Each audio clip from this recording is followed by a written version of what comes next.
Hello, स्वागत आहे तुमचे दीपा रेसिपीज या यूट्यूब चॅनलमध्ये सर्वांचे खूप खूप स्वागत आहे। चला तर मग मी आज मेथीची पुरी कशी बनवायची आहे ते सांगणार आहे। आता थंडी पडलेली आहे आणि बाजारात छान मेथी ही विकायला आलेली आहे, एकदम फ्रेश आलेली आहे। तर मग मी म्हटलं चला आपण आता मेथीच्या छान ह्या पुऱ्या करून बघू, म्हणून मग मी ही मेथीची पुरी केलेली आहे। आणि मेथीची पुरी खायला खूप छान असते। जर लहान मुलं मेथी पालक खात नसेल तर अशा गोष्टी करून दिल्या तर ते आवडीनं खातात व चविष्टही होतात, एकदम पौष्टिक ह्या पुऱ्या।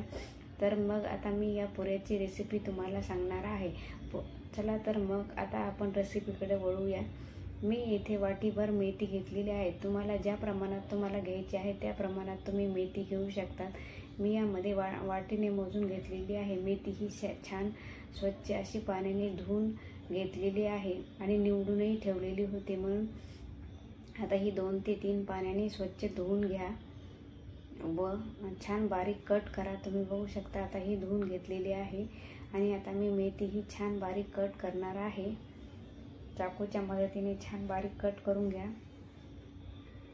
म्हणजे आपल्या पुरीमध्ये घालायला व्यवस्थित होते, पानं येणार नाहीत मध्ये मध्ये। ते छान अशी बारीक कट करून घ्या। तुम्ही बघू शकता मेथी मी छान अशी बारीक कट केलेली आहे।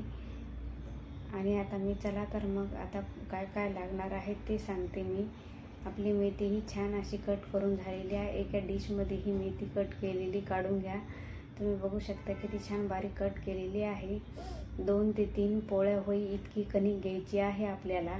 तुम्हाला कितपत कणिक हवी तितके तुम्ही घेऊ शकता व आपली बारीक कट केलेली मेथी घाला आणि आता चवीनुसार मीठ घाला, ओवा घाला, छान हाताने असा चोळून घाला, म्हणजे ओव्याचा छान असा वास येईल पुरीमध्ये। अर्धा चमचा हळद घाला आणि यामध्ये तुम्हाला जर चिली फ्लेक्स टाकायचे असेल तेही तुम्ही टाकू शकता। 1 चमचा लाल तिखट घाला व 2 चमचे बेसन पीठ घाला, किंवा 1 चमचाही घातलं तरी चालते।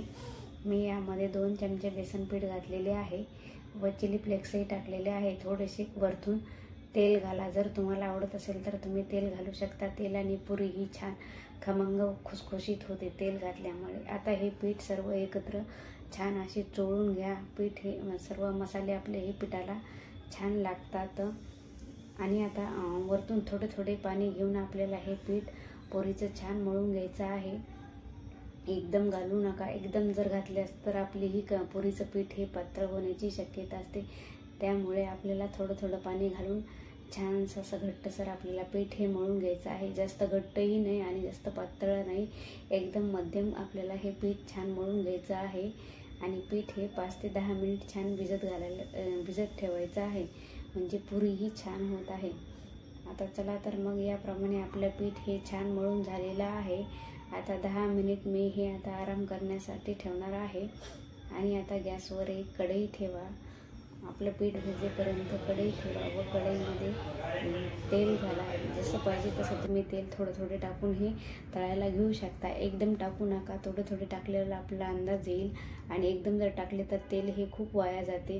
आता आपलं पीठ हे छान भिजलेले आहे व त्याला तेल लावून तुम्ही छान मळून घ्या। तुम्ही बघू शकता किती सॉफ्ट आपला पीठ हे तयार झालेलं आहे व त्याचा आता एक एक गोल गोल गोळा घ्या, पोळीसारखा।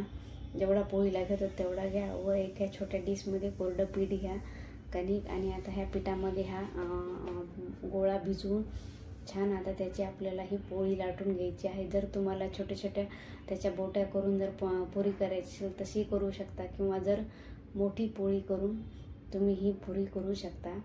तुम्ही बघू शकता आता मी ही छान मोठी पोळी लाटलेली आहे आणि जसं पाहिजे तसं पीठ घालून तुम्ही छान अशी पोळी लाटून घ्यायची आहे। जास्त पातळ लाटून घ्यायची नाही पोळी आपल्याला। आणि छोट्या वाटीच्या मदतीने अशा छान छोट्या छोट्या आकाराच्या ह्या पुऱ्या आपल्याला पाडून घ्यायच्या आहेत। तुम्ही बघू शकता आपली पुरी तयार झालेली आहे, एकदम झटपट होते आणि तेलही कडक तापलेले आहे। तेलात तुम्ही थोडंसं पीठ घालून बघा, पीठही छान वरती आलेलं आहे। चला तर मग आता यामध्ये 1-1, 2-2 आपल्याला पुऱ्या सोडून पुरी छान अशी तळून घ्यायची आहे। एकदम लालसर रंगाची तळून घ्यायची आहे आणि दोन्ही बाजूनं छान अशी तळून घ्या। आता आलटून पलटून आपल्याला ही पुरी करायची आहे आणि पुरी छान तळली की खायलाही खूप छान लागते। ह्या जर पुऱ्या तुम्हाला प्रवासामध्ये जर न्यायच्या असेल तरीही त्यामध्येही तुम्ही नेऊ शकता किंवा 2 ते 3 दिवसही सहज या पुऱ्या टिकू शकता। त्यामुळे आपल्याला तळून घेताना छान तळून घ्यायची आहे। जर पुरी छान तळली तर 2 ते 3 दिवस सहज टिकू शकते आणि प्रवासालाही तुम्ही घेऊन जाऊ शकता। लहान मुलं तर हे खूप आवडीनं खातात ही पुरी। मेथी पालक खात नसेल तर तुम्ही अशा पुऱ्या करून द्या, तर मुलं बघा खूप आवडीने छान खातात। तुम्ही पुरी बघू शकता किती छान व खमंग कुरकुरीत छान तळलेली आहे आणि कलरही सुंदर आलेला आहे। अशाच प्रमाणे सगळ्या पुऱ्या आपल्याला तळून घ्यायच्या आहेत आणि आता मी हे अशा प्रकारे सर्व पुऱ्या हे तळून घेणार आहे। चला तर मग आता आपली ही मेथीची पुरी तयार झालेली आहे, एकदम पौष्टिक तयार झालेली आहे। तुम्ही बघू शकता किती छान झालेली आहे, एकदम कुरकुरीत व खुसखुशीत झालेली आहे। जर तुम्हाला याच्यासोबत चटणी बरोबर किंवा भेंडीची भाजी बरोबरही खाऊ शकता किंवा नुसतीही खाऊ शकता।